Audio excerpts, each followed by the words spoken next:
మహాభారతంలో అత్యంత ప్రాముఖ్యత సంతరించుకున్నది విదుర్నీతి. దేశదేశాల వారిని ఆకర్షించిన మహాభారతంలోని విదుర్నీతుల గురించి ఇప్పుడు మనం తెలుసుకుందాం.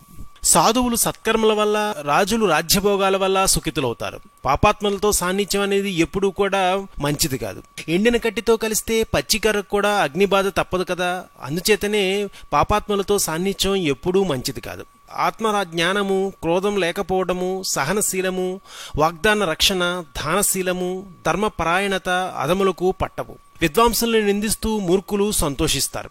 ఎదుటివారిని నిందించడమే స్వభావంగా కలవాడు మహాపాపి అవుతాడు. నిందలను సహిస్తూ వారిని క్షమించేవాడు పుణ్యాత్ముడవుతాడు.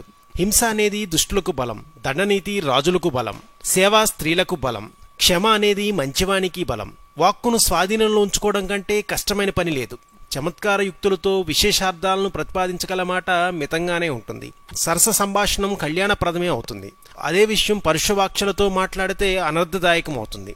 గొడ్డలి దెబ్బలు తిన్న అరణ్యం చిగురించవచ్చు, కానీ పరుష వ్యాఖ్యలు విన్న హృదయం ఎప్పటికీ కోలుకోదు. మాటే మంత్రమని పెద్దలు చెబుతారు. మహత్తరంగా మాట్లాడిన మన మాటలకు ఎదుటివారు మంత్రముగ్ధులవుతారు. సమస్త చరాచర జీవరాశిలో పలుకు మానవుడికి మాత్రమే లభించిన ఒక అమూల్యమైన వరం. తన మనసులోని భావాన్ని ప్రకటించడానికి ఉపయోగపడే పరమ అద్భుత సాధనం వాక్. పరమ పవిత్రమైనది, శక్తివంతమైనది, దుర్లభమైనది వాక్కు. అజ్ఞానాన్ని పారద్రోలేది, జ్ఞానాన్ని ఇచ్చేది కూడా వాక్కే. ఇది వాగ్దేవతకు ప్రతిరూపం వంటిది. సంస్కృతి, సంస్కారం వాక్కుపై ఆధారపడి ఉంటాయని విదురుడు చెప్పాడు. మరిన్ని ఆసక్తికర విదుర నీతుల కోసం ప్లీజ్ సబ్స్క్రైబ్ టు రెక్ టీవీ మిస్టరీ.